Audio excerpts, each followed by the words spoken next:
Hey, what's up? This is your girl Diamond. So I have something really special for y'all. I have been looking forward to this moment for it's been about 2 months. Yes. About 2 months. Yes.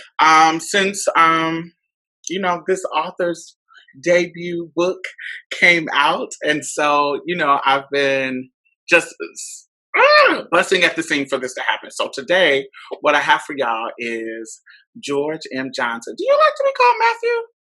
Yeah, I mean, my whole family still calls me Matthew. They don't. Nobody in my family calls me George. Okay. But I'm fine with Matthew. Okay, I'm gonna call you Matthew. Okay. Yeah, call me Matt. But yeah. But the author name, when you look up the book, is gonna be George M. Johnson. He is a writer, an activist based out of New York. He has written articles from, Essence, BuzzFeed, Teen Vogue, and so on and so on and so on about race, gender, and so many things. But this particular book is his debut book. And how I got introduced to you is, of course, I'm a YouTuber. So, of course, I got introduced to you through Grapevine. Oh, the grapevine. Yes. So, how Grapevine is, structured. There's all these kind of rotating panelists that come on, and if you are a fan of the show, even in their faults, there are some people who are just really stand out. Their brilliance just stand out, and you, for me, are one of those people because you just have some really sharp analysis about things, and you really, I can tell that you're a fighter like me. So you go head to head with this boy, well, whatever. And I love that about you. So that's what made me resonate with you. And then I started following you on Twitter, and I was like, oh. I saw you start advertising that you had a book coming out. I was like, okay, so I'm going to have to look it up. So, George M. Johnson, aka Matthew, thank you for coming to the show. Thank you for having me. I'm excited. I told you when I started, I was excited. Yes, very excited. A little nervous, but I was excited. Okay. So don't be nervous. We cool. We cool here. So the book is called All Boys Aren't Blue, right? Right. And for me, it is like a Black queer boy's memoir. And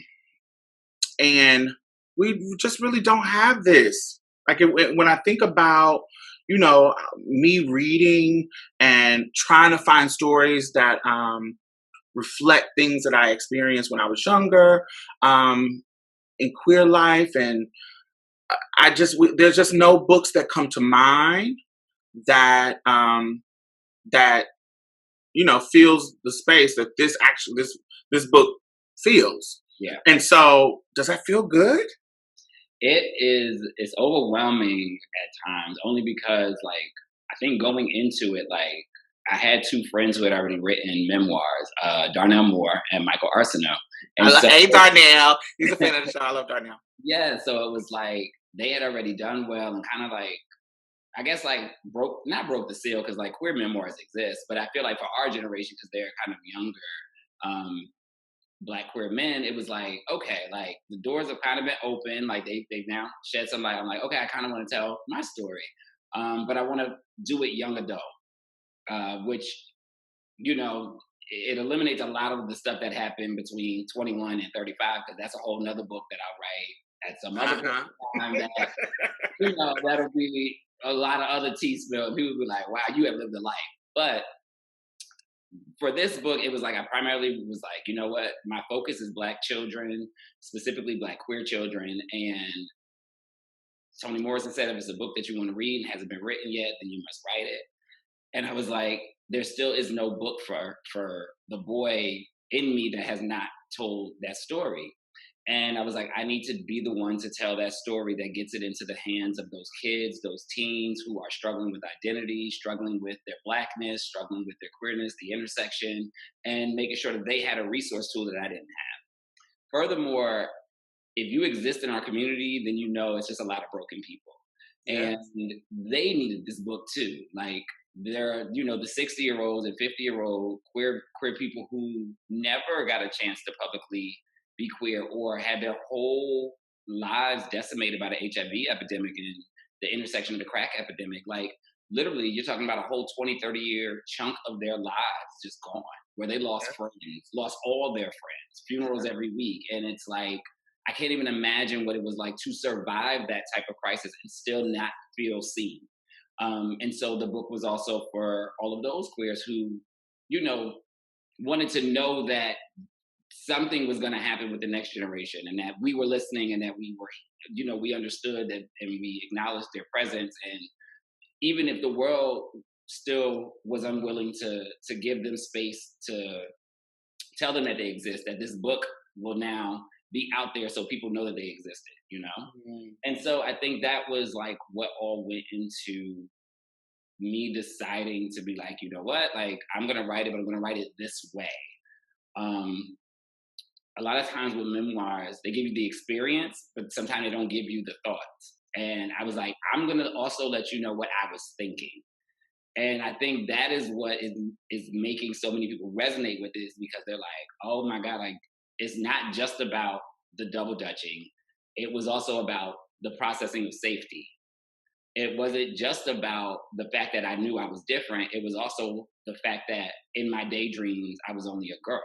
Like I could say I'm different and I can tell you my experience of being called a faggot and all those things. But when I then tell you what I was processing in my mind, it becomes a whole other story with context and with like, wow, like, oh, you were a child processing very adult things. Which resonates in this time, because we have, people like Zaya Wade, who is 12, talking to her parents and going through this whole process, and people are literally saying, that's too young, and da-da-da-da-da-da-da. When I'm like, yo, y'all wasn't thinking about stuff when y'all were 12?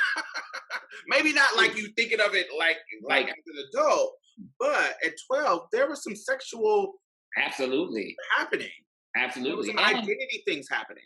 And you juxtapose it against the 7 or 8-year-old that you see at the protest. So they can understand why they're protesting. They can understand racism. They can understand police brutality. They can understand all these things. But you're telling me this 12-year-old can't understand what they're feeling and what's going on in their body and can't process their sexuality and their gender identity. But they can process at 6 and 7, 8 years old to be on a bullhorn fighting for their life. Like, you know what I mean? Like, again, it's like, is it Uchiwali or is it one mic? Ain't that what they say? Like, it's like, we know why y'all say, oh, that's too young. But it's like, if kids aren't too young to understand racism, like you got Sesame Street teaching racism, right?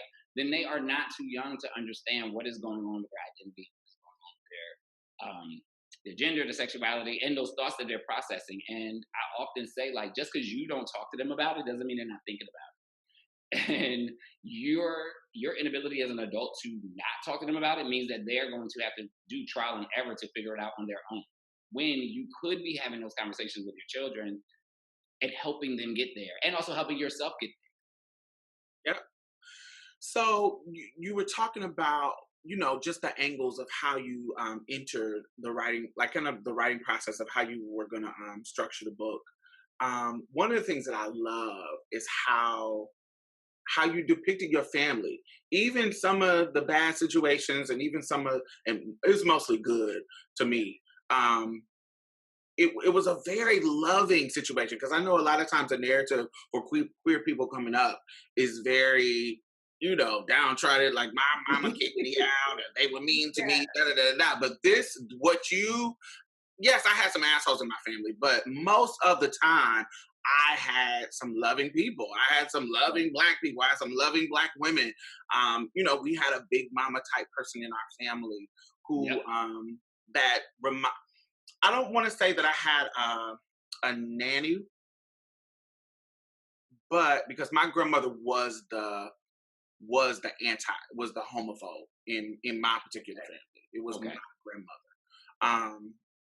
But I had her aunt, which we call our Aunt Jo. She was the one that would make up girl names for me, and she was that kind of version. And she had some messiness about her, but I knew that if I if I came to her house, I wouldn't be shunned away. She's giving me a blanket out of the linen closet for me to that kind of stuff. So and then I have cousins that no matter how disconnected our life is, maybe they will be right there to fight for me, like Raleigh Russell. And so, so hearing these stories, hearing about this, I was like, oh wow, that resonates with me. Not exactly the same, but definitely have these people that I know that will cut for me no matter what, no matter how gay I got, no matter how queer I got, they family, and it was enforced by adults and by just how we interact with each other as children. So tell me how important was it to pick that kind of Black family? Yeah, I'm thankful that during my writing process, I had the fortunate opportunity to have a writing partner, basically a person who I write with we're both writers and we write together. Like we'll come together and write, even though we're not writing on the same thing. We're writing. They are working on their project. I'm working on mine. Hari Ziad, who is an abolitionist and taught me, one of the first people to teach me about abolition, but not just about abolition in the sense of, I'll say taught me about abolition in the sense of prisons. It taught me about abolition in the sense of structures. But then I decided to take it a step further and start to kind of create my own space of exploring abolition in terms of social abolition and in terms of familial abolition, in terms of how to have empathy for the abuser, still being able to hold them accountable, but also being able to understand cyclical violence and being able to understand the circumstances of their existence also mirror many of the circumstances of my existence. And so that is how I got to that space of being able to write about each person in the book with empathy, even the worst abuser. I have empathy for and love for.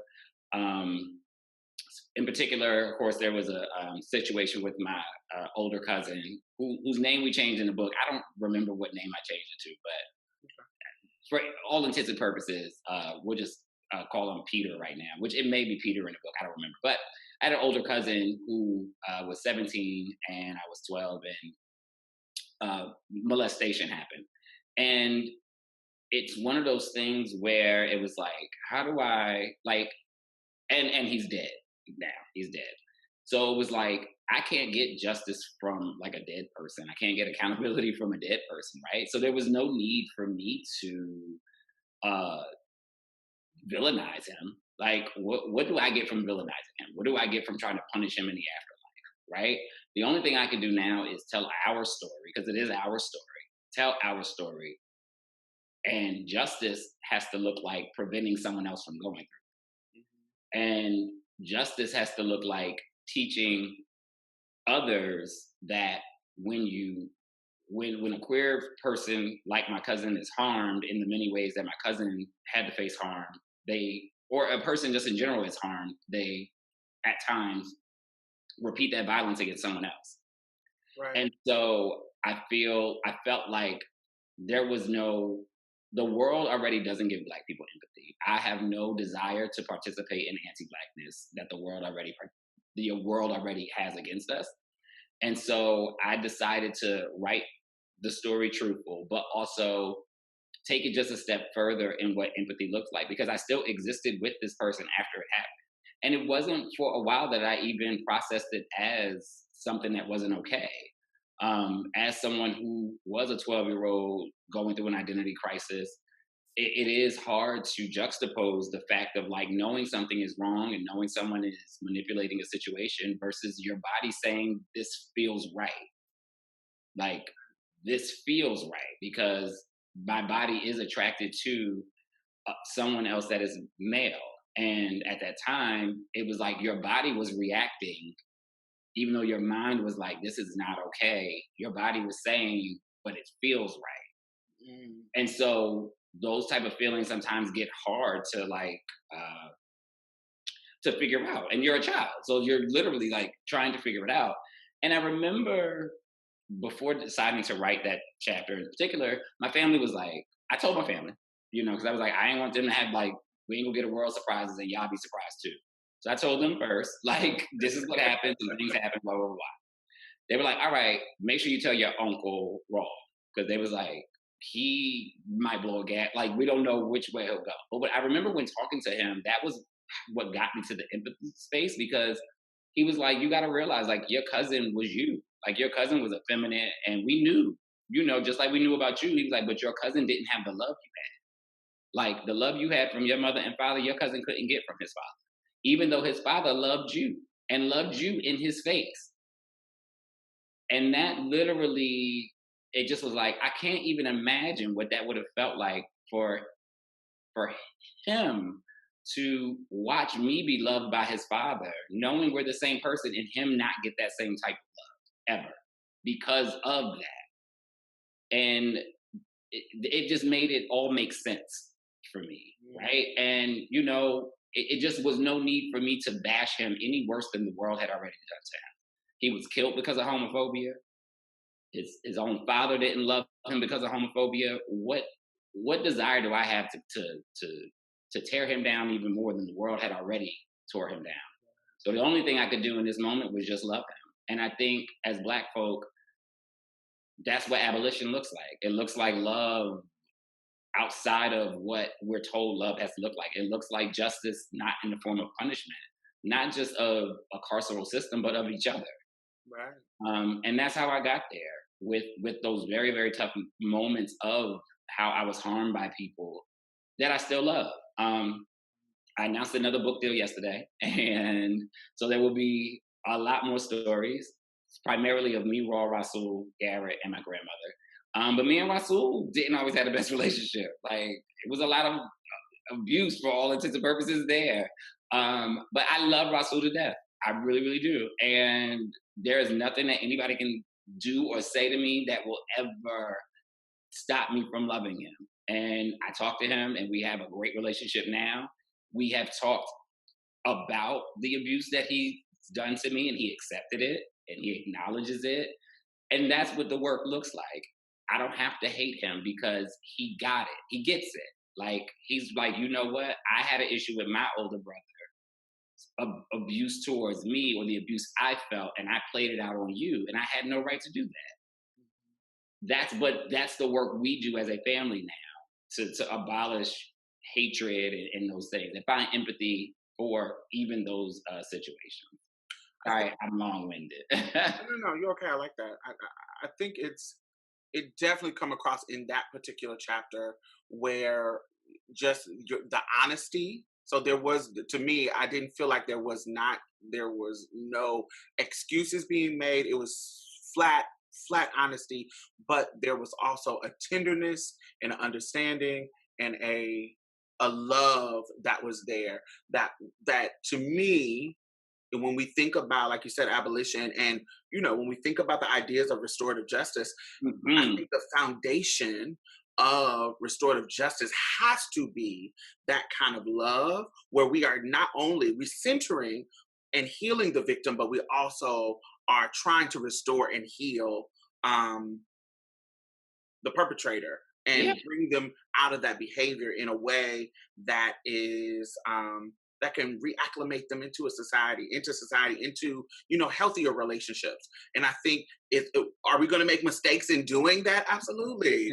we are going to make mistakes. We're not going to figure it out. But I think if we are, like you said, not trying to do just punishment, shame, because actually punishment and shame is the core tenets of, like, what causes trauma and violence and all that kind of stuff. So that doesn't heal. It doesn't. Why repeat what was done to you that probably caused you to do what was done to me? Like, it just doesn't. Again, like, there's no need for me to repeat the cycle of that type of violence. And people will tell you I am very forgiving. I mean, and in the sense that, like, we don't have to be what we once were, and we may never be friends, but I will not hold a grudge against you. Like, I don't hold any ill will towards people. Like, that is something, it may take a while to get there, because some people really do you wrong. You really be like, but I don't like to carry that type of energy. Like, I just don't. And so I like to call things out when I see them, address them as is. And I'm also a person who's like, even though it takes me some time, I may be way up in my like space when I'm there, but once I come down, I can usually process things. And if I did something wrong, I can easily apologize for things and try to like repair situations that I may have messed up. Because we're all human. And again, I have no desire to be perfect. I just have a desire to continue progress. And so that's why I always say it's like, it's progress, not perfection. And a lot of people are looking for perfection out of people, and I don't have a desire to be perfect. I just have a desire to progress and do the best that I can with the tools that I have, while also adjusting to being the voice of what this is going to be for many people. Yeah. Because I'm the vessel now, and there are some days I'm like, oh God, like I'm the vessel for this. Like I'm the expert. I'm the, and so that's a lot to process some days. But I have to do it. We are becoming the pillars. Right. Not only the pillars. Also, that's another thing that resonated in the book. There was a range of people, because I think you even said in some interviews that and in the book that it was this just runs in our family, because it ranged from hope all the way to somebody who was closeted. It was you get what I'm saying? It was so many different type of queer people, and in my family, it was.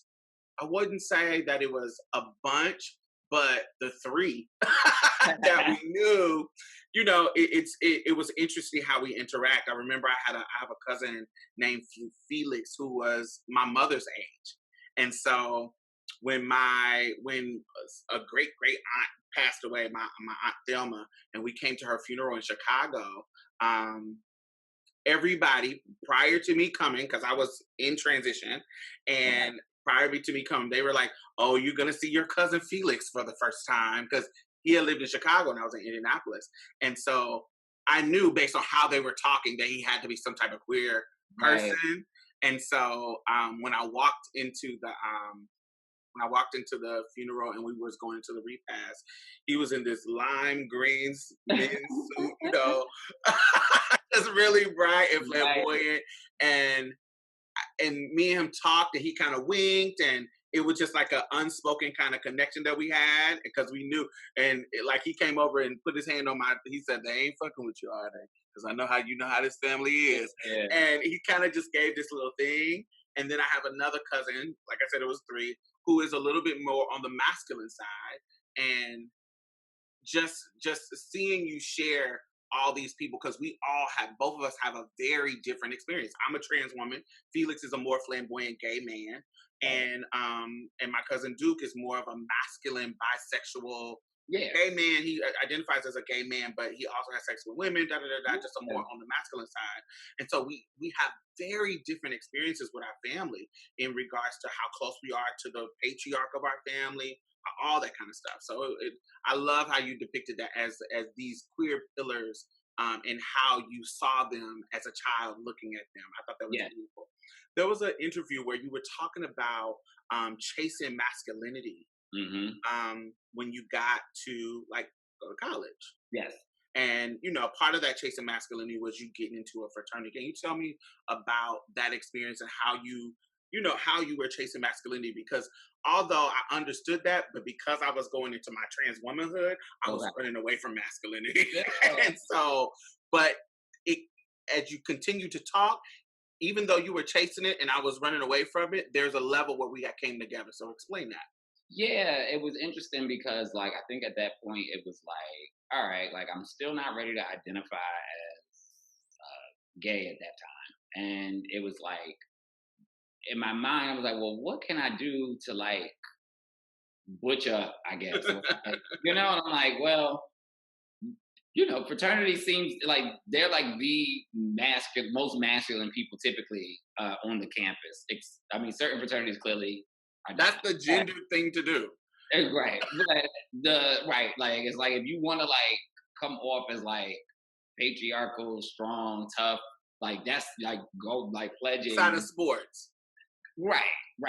And so I was like, all right, I think I want to do that. And I also I struggled with making friends because I was a feminist. So really, really masculine hetero dudes wasn't trying to hang with me. You know what I'm saying? So I primarily hung with girls. And so it was like, well, I want to hang with guys and like have friends that are guys, you know what I'm saying? And I was like, you know what? I think I really want to join a fraternity. And I had a friend, name is Lawrence. I just talked to him yesterday. He's one of my older brothers in the fraternity, but just by about 3 years. And we were on this Honda Campus All-Star Challenge team, which was like Jeopardy for HBCUs that we used to travel every year. And he was an alpha, and I was like, I think I want to be an alpha. He was like, oh, okay, like, and we had talked about it. Nothing really happened, and then like the day before the line was going to start, it was like the first day of school, January, so second semester. He just was like, "Do you still want to be out?" I was like, "Yeah." And I got a call, and before you knew it, I was online, and it was like, okay, this is a lot. Like my whole world got like flipped. Like like what I thought that semester was gonna be, it changed. But I was like, okay, like I'm gonna do this.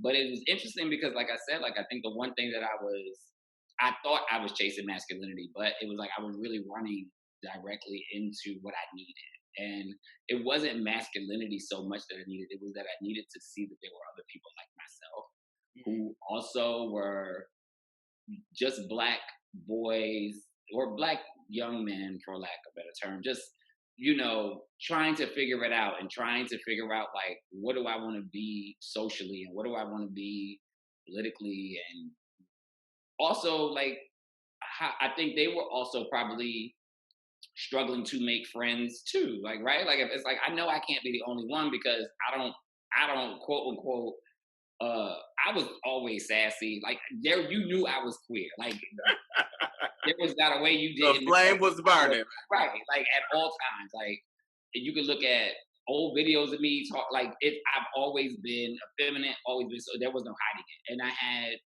I would say, two line brothers who clearly you could not tell. Well, you had two line brothers, clearly you could tell, and then two, you could be like, oh, maybe not. But there were two other line brothers you could clearly tell. One in particular that you could clearly tell that, was gay. And so, again, it was like, I thought I was running away from it, and I ran right into it. And it was like, okay. But so in essence, it ended up making me more comfortable. But it also taught me, like, just like that masculinity wasn't something to chase, and that, like, it was more about, like, again, being who you are and existing in all of these spaces. And so people get upset. I will say, people do get upset when I tell the story because they're like, oh, but like, we don't want everybody thinking like, alpha is like some gay safe haven. And I was like, it's not about whether it's a gay safe haven. What it's about is the fact that men or male presenting people exist as different things, right? Like, the whole ideal of masculinity is bullshit. And so to think that this fraternity's image can only survive if it rests upon masculinity, which we also know has led to many a death, which we also know leads to many abuses and just many other terrible toxic things that harm so many other people in the community, it absolutely makes no sense, right? And so, yeah, like, it was, like I said, that story is always very interesting because I really was like trying to like prove how tough I was. And it was like, not only in many ways did I prove how tough I was, I also still, I guess, accepted who I actually was. And I guess in many ways proved that queer people were tough. I don't know. Like that queer people could do, like, that like, there are no systems that like are created that, like, I guess, like, when you think about like the gender construct, it's like, well, this is a man's job, this is a woman's job. And it was like, no, like, it's just a job and anybody should be able to do it, right? It's like, well, this is a masculine frat or this is a like, it's like, no, like, we shouldn't have to create LGBTQ organizations because of homophobia. That's stupid. Like, if y'all are about the mission, the work, community, I exist in community, and there are people like me who exist in community. So you can't tell me you're a community-based organization that is for love for all mankind, but that you also can't accept mankind that fit the criteria to get in this order, right? And so I think that's what it ended up being a pushback against, was like this whole idea that like the Black male image had to look one way. And that's why I'm kind of like I said, like I was chasing masculinity and found myself. And now, the fraternity is gonna have to accept that the most famous brother is gonna be a faggot, and and I'm fine with that. And a lot of them are not, but I think That's now okay. the more announcements, the more book deals, the more TV stuff.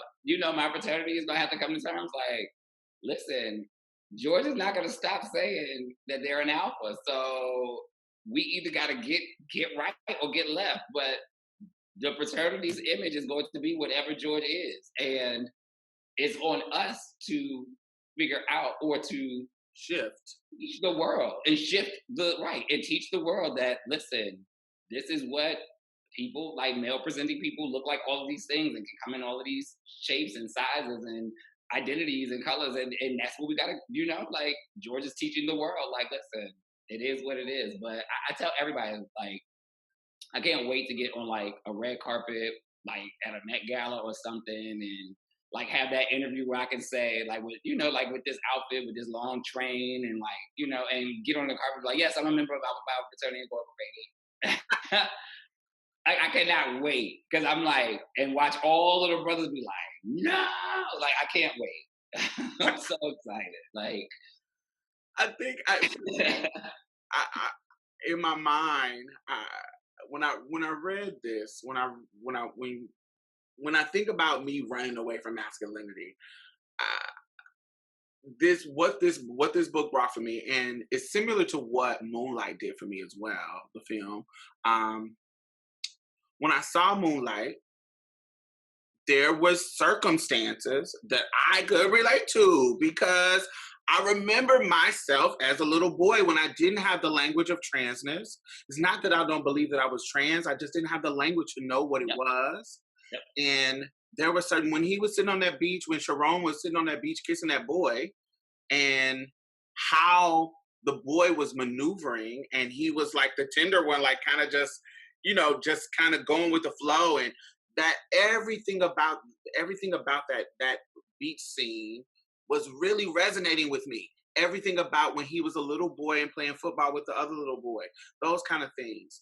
And some of the things in your book, it just really was me looking back, and and and although I'm running from masculinity, it's not that I'm running from masculinity. I'm running from whatever this transness is rooted in that binary construct. And so if I'm trying to dismantle that, if I'm trying to abolish that, as you said earlier, if I'm trying to abolish that, what does that look like internally for me? And what it has looked like in the past 10 years for me is not me just throwing the trans label away and saying, oh, I'm non-binary now, or anything like that. What it is knowing that I don't have to run away from my past. I don't have to run away from masculinity.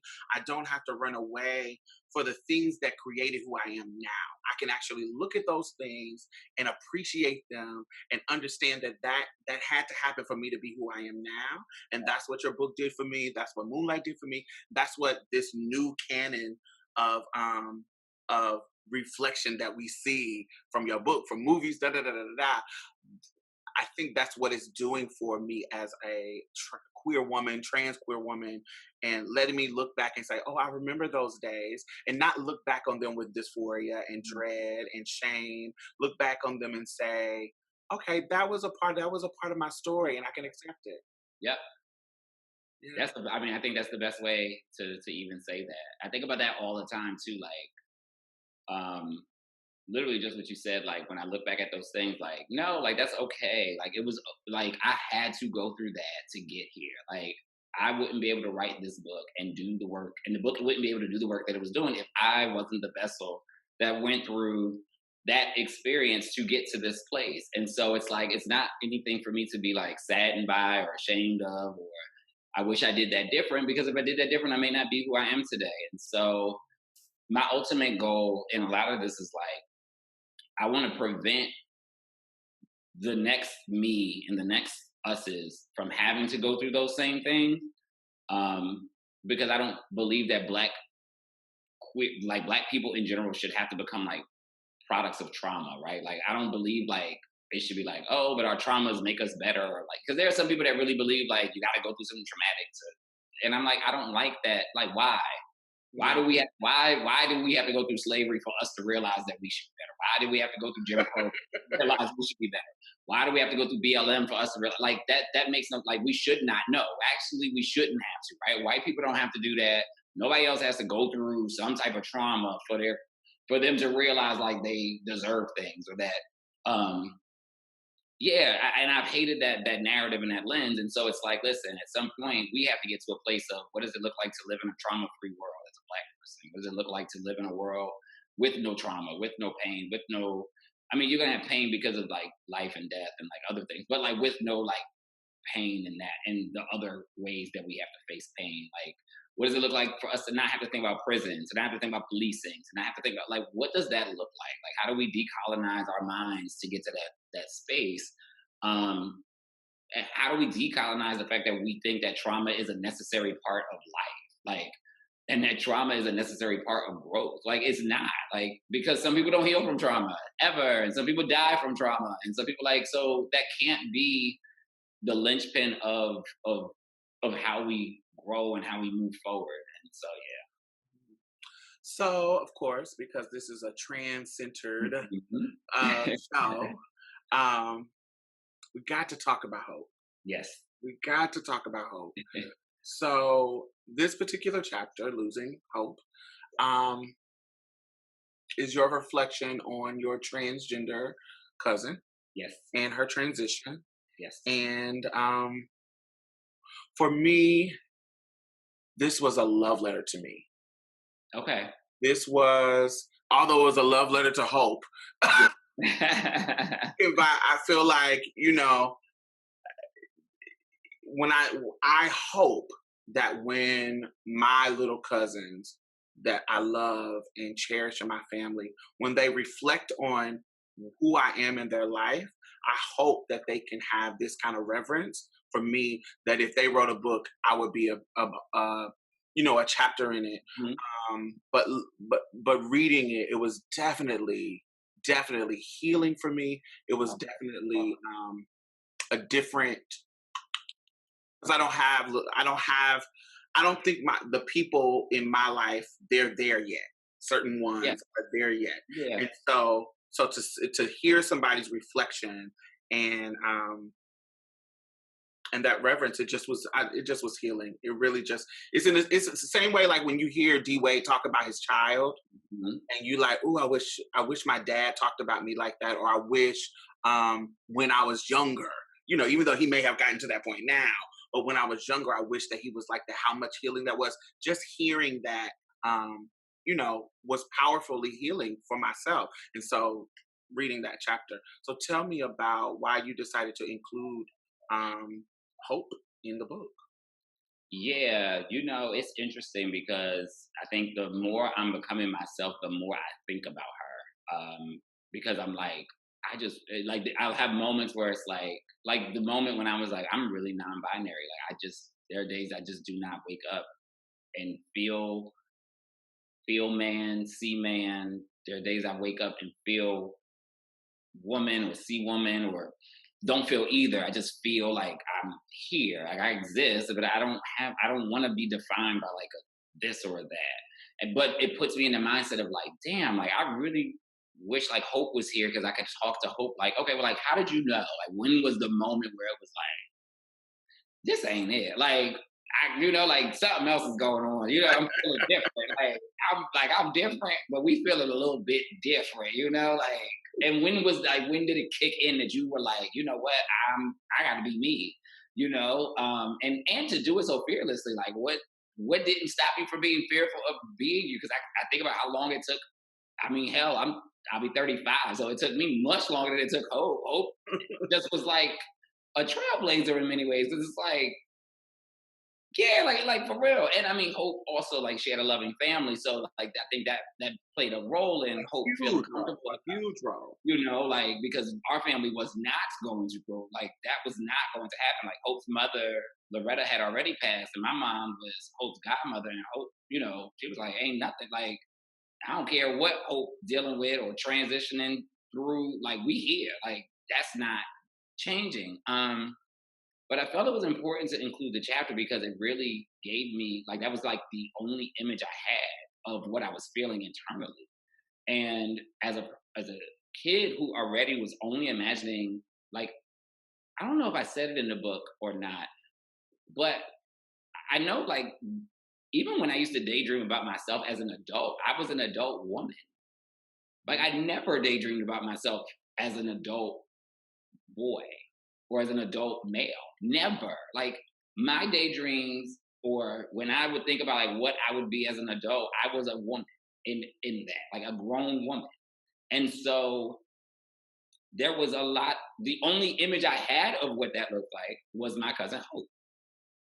And I felt it was necessary to put that particular part in the chapter because I think it was a great juxtaposition of how I was a Black queer child struggling with identity, but also working my way through being effeminate and knowing that being trans wasn't my journey. But still, I was going to be a femme. I was going to be like all of these other things, right? And can identify as these things, right? But also then explaining that me and Hope's journeys looked the same at one point. And then we got to a place where it was like, oh, you know what? That's not my journey. And Hope was like, oh, you know what? I got to keep, like, this is my journey, right? Right. And it was important, especially because the book is young adult, for kids to know that, like, don't feel so boxed in to a construct. Like, I gotta be this, or I gotta be that, or does this exist, or are these feelings valid? I wanted to make sure that people understood these feelings were not only valid for me, but were valid for Hope. And that, and not to be boxed in the radical boxes too. yes, yeah, yeah, you know, like, I just, again, I'm like, I can't even imagine. Like, I have trans friends now, so I know, you know, what my trans friends go through now, and like the systems we're trying to put into place, and the things that we're trying to do for community. As cis people who have to make sure, like, because some of us have more privilege and power, so it's like we got to make sure that the communities that we exist within are also supporting trans people and creating the systems of safety, creating the systems of. I was just talking to my friends. I was like, you know, one of the things I want to do is like find a lawyer that works in doing name change, the whole name change process, because I was like, that's something that so many people have an issue with, and I'm like, if I can be the person that creates some type of funding to do that, then I'll do that, because I remember what it was like for Hope going through the name change journey, and I wrote about it a little bit, but like, I remember how much money it costed. And she was only able to do it because of like a settlement check she had got from like being injured at work or being injured somewhere. So, but it was like, to think like you get settlement money and the only thing that you wanted to do was change your name. That's just so beyond, like, when you think about like what you like, a car, an apartment, a Bentley, a Rolls Royce, you know, a Rolex. You wanted to change your name. And I think about that all the time now, like, wow, like, just like to go through all that just so you can feel yourself, and for the systems to put such a hurdle in your way to even get to being yourself. And so I was like, this story is necessary, but it was also necessary because I wanted to make sure that even though we were a loving family, the mistakes were there. The mistakes were there because we didn't know. We didn't have, like you said earlier, we didn't, like, you knew you were trans, but you didn't have trans language. We didn't have queer language, so they couldn't talk to me. We didn't have trans language, so we didn't know what we were supposed to say to Hope. Everybody was just figuring it out. We were all literally just like, okay, well, Hope changed her name, and everyone was like, okay, well, we'll call her Hope. Like, we'll figure it out. Like, we don't know what's going on, but I might still call you Jermaine, but I'm gonna try. And I definitely want to talk about that because I've only had one person reach out to me that felt that it was not okay to use Hope's original name. And I was like, okay. Which was why I was like, I'm going to be very excited when I finally get to talk to someone trans, like, who read it and can tell me, like, I felt it was a love letter. I knew it was a love letter. I know how I wrote that chapter. I wrote that chapter literally was the longest to write because I had to write it with so much care. And I remember early on, like talking to my editor, like I was like, I have to make a decision of whether I'm going to use Hope's birth name. But I was like, the difference is that Hope was not disposed of by my family, right? So this is not some like me misgendering. This is not some, and Hope's story and my story are our story, right? Because it's my memoir, and it is important that I explain what my first images of queerness look like, especially because this book is going into the hands of people who don't have language. And so it's like, I could write it politically correct with all of the stuff that I know now and all the tools that I know now and all the things I know now, or I can write it as it is. And this shit really, really save and help a whole lot of people. And so I went that route because one, I know Hope wouldn't give a shit because Hope didn't give a shit back then because that wasn't Hope's issue. Hope was like, I'm changing my name, but also like, y'all can call me, listen, y'all love on me. I don't give a shit. Like that shit don't bother her, right? But I did it because I was like, I think it's very, very important that like the only way that we can learn and grow is if we tell the full story. And I was like, I don't want to make it seem like we were perfect. And I didn't want to make it seem like, I just didn't want us to be perfect. I didn't want the story to be sanitized. And I wanted people to understand this is what it looks like. And this is what it felt like. And this is who I was introduced to. And, you know, I know there are a lot of people who are like, you know, you should never use the dead name. And I totally respect that. And I don't, you know, with friends and with it. But I was like, this story is different. And I was like, I was uncertain about that component in many ways. But what I will say is I have other trans friends, my friend Ashton and they literally, I remember she was like, George, I just want to thank you. She was like, you hit the nail on the head in so many ways. Like with that story about, it was like, it didn't bother me. It was like yes, that's what it looked like. That's what it felt like. They were like, even your story about the daydreaming about being a girl. They were like, she was like, I loved it. Like I loved it. And more resounding than not, the story of Hope is the one that sticks with most people. For many reasons. I miss her badly. My family misses her. She was the best storyteller. They was always doing something in Jersey City.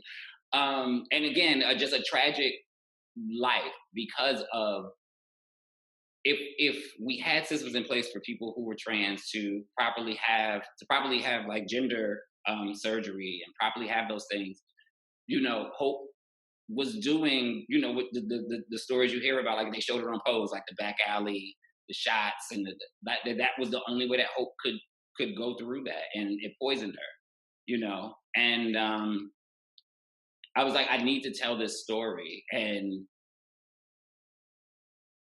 I have a right to talk about my cousin because I love her and we miss her. And I was like, and I don't want her story to die with her. Like, I just felt like it was necessary for me to write it and to write it in that way.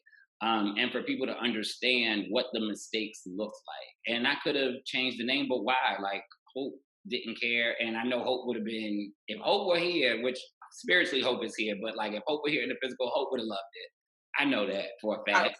For me, it wasn't a problem. I don't speak for no trans community, but for me, I thought that it was exactly what, when I go to my Aunt Joe's house with my family, they love on me. I know I'm welcome, but sometimes I'm going to be called my dead name.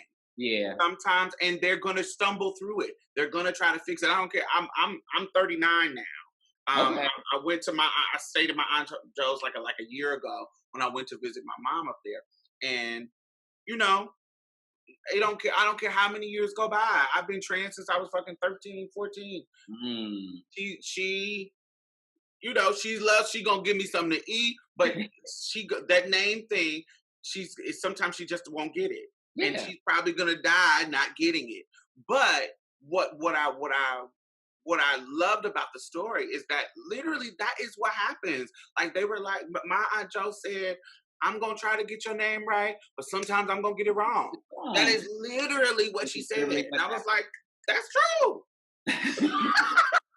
It was. And again, I was like, you know, and I said, you know, the interesting thing was I was like, we didn't have language back then, so we didn't even know what a dead name was. No one. Right. You know, you didn't. I said, and Hope didn't dead the name. Like, Hope was appreciative of her journey as Jermaine. And Hope didn't look back on that name with angst or with anger or with, and there was never a request like, don't call me that, or I feel disrespected when you, like, that never happened. You know what I'm saying? Like, Now, let me give you a little bit of that. So okay. sometimes, even though it's a problem, sometimes we will accommodate, particularly with our family, because we're getting shown the love. We almost don't want to ruffle the feathers and just make it a big deal. Because I remember being in a situation like Hope, where she's coming home, and I don't want to turn this into, like, if I'm on the street and a person called me, I'm going to go off. But because this is my family, and because they do show me love and there's a tenderness there, I'm going to give them a little bit more room for the mistakes that I wouldn't give a person on the street. Absolutely. So I remember saying things like, "Oh, it don't matter to me." That it really did matter. I wanted you to get it. Absolutely. No, absolutely. But I do understand why you would. It was a loving situation, and it was one where we were doing the best we can. And I will say, like, by the time Hope, and just like I said in the story, I think when y'all used to go to the store together. We did. That was yes, we did. We used to go to the store together, and that would be like our time. And now I don't remember if I said this part in the story, but I remember when I was younger, not super young, I was like maybe 13 or 14, and she told me that cover girl doesn't cover boy. You did. I was like, I don't remember if I said that part, but like she already knew who I was, and so even if the family wasn't having those little conversations with me, she was already like letting it known, like, I see you. Right. We're gonna be good. Like, you're gonna be good because I'm good. I'm gonna make sure you good. And we would have, Matt, run me to the store, and I would, come on, and we would have our little store runs, and but I just remember, like, when they talk about, again, like, it was interesting, like, because Nanny was the main one, like, a name, like, I'm not doing all this, like, okay, like, now it's ridiculous. Like, it's getting ridiculous, right? But I think about, like, Hope's final moments, and Nanny was the main one there, right by her side. I mean, they were there when she passed. I mean, they surrounded her in that room in Jersey City when she passed. But Nanny literally kicked everybody out that room and was like, "It's your mean aunt, and it's time for you to rest." Like, you know what I'm saying? Like, right. For her to still be there for her transition in that way. Because it wasn't about how you identify, but you are my niece. You know what I mean? Like, and you're not gonna leave this world not knowing that you were not loved, or not feeling that you were not loved. And I think that was the biggest part of, like you said, that story was a love letter from me to her, but from my family to her, and to the world, just to remind the world, like, you always got a chance to get it right. Like, I think even up to the final moments, you always have a chance to get it right. And we didn't get it right all the time, but we were learning and figuring it out. But one thing about it, she didn't leave this earth not knowing that she wasn't loved and adored by her family. And now the rest of the world will know that she was loved and adored, by her family. And how they can do it better. And how to do it, and how we do it better. Yeah. I think that like I said, it was healing to me, and I loved it. Loved it. Well done. So tell me, what's next? What's next on your agenda?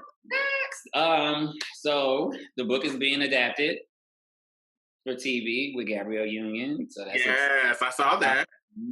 Very exciting. It's exciting that Dwayne is excited. Like, I think that excites me more because, like, it's like, that's Dwayne Wade, like, superstar, like NBA Hall of Famer, future, like, that's Dwayne Wade. So it's dope that I'll get to work with them, Gabby primarily because she optioned it and everything, but Dwayne is very involved, like, I'm very happy, So we're working on that, and working on the finding a co-writer so we can start getting the script written and start trying to shop it around to network so we can figure out a home for the show, because it has a lot of buzz and a lot of people are really, really excited about it. So I just signed another book deal. So my next book draft is due next Friday. Oh.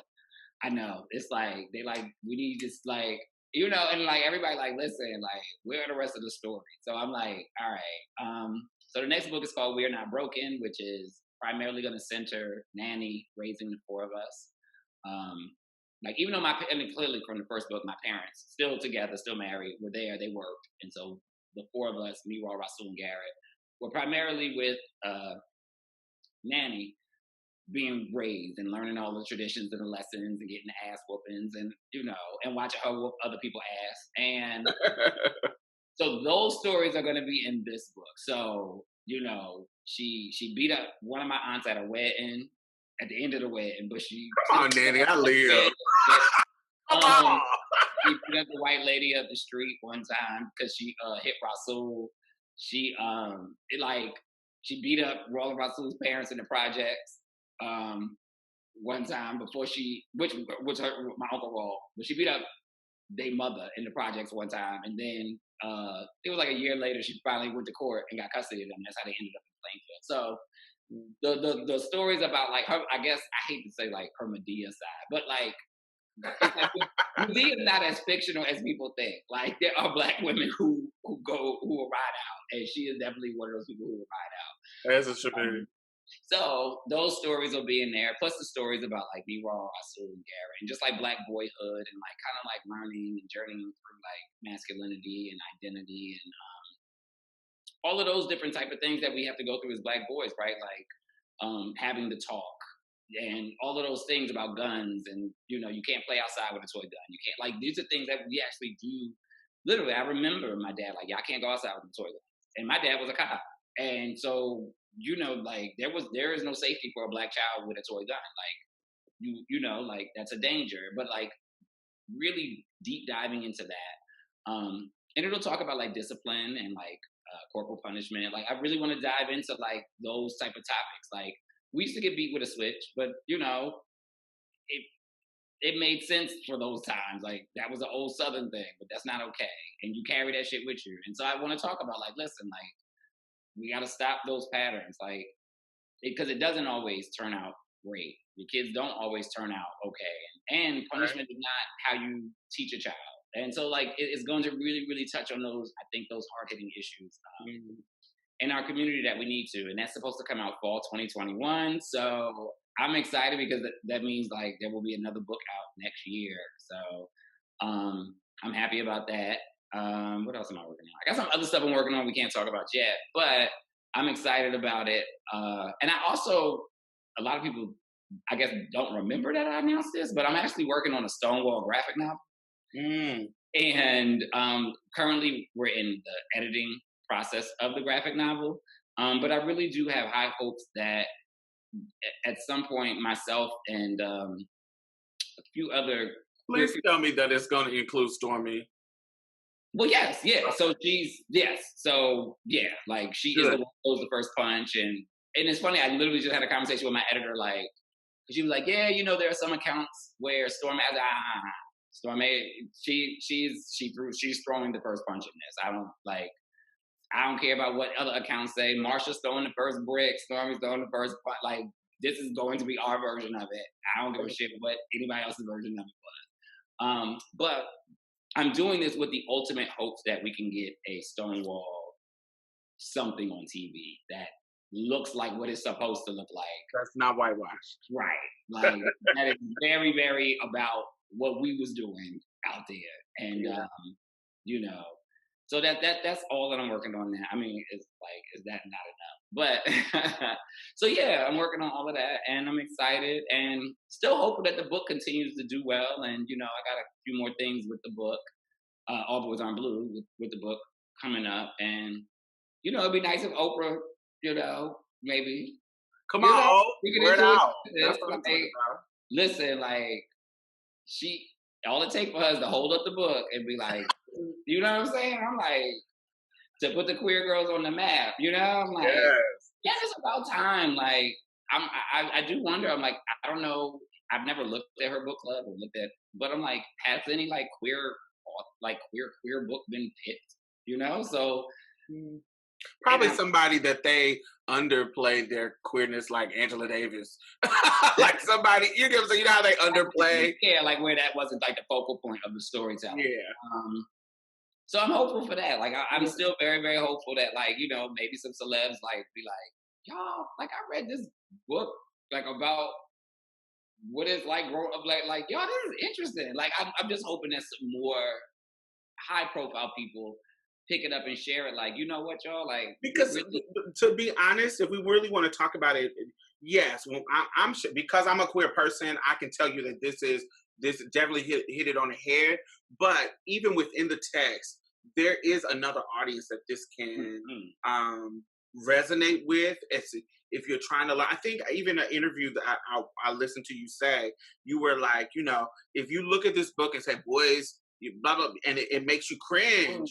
Yes. This is for you. You need to watch this. You need to read this because this is literally for you. It is, and I wholeheartedly feel that way. And I've gotten certain like there have been a couple like people who posted reviews that were heterosexual and were like, I was reading it, and at first I was like, oh, I can't do this, and then they were like, when I took a step back though, it was because it was calling me out, and it was making me think about shit that I had done too quick, and it was like they were like, I actually then started reading it more. And then there were some queer people who were like, at first I was like, I can't, or like, this is like, and then they were like, but you know what? It was because I had never challenged my own queerness or never fully accepted it. And so they were like, it was making me cringe, but it was making me cringe because I hadn't pushed myself to get there. So yeah, I do hope that the people that it make cringe keep picking it up and hopefully start talking more about it. Like, you know what? Like I read this and ordinarily I wouldn't read this type of shit, but you know, and I think we're getting there. Like you look at Pose, a lot of heterosexual people watching Pose, like, wow, y'all lives are hard and interesting, and this is fab.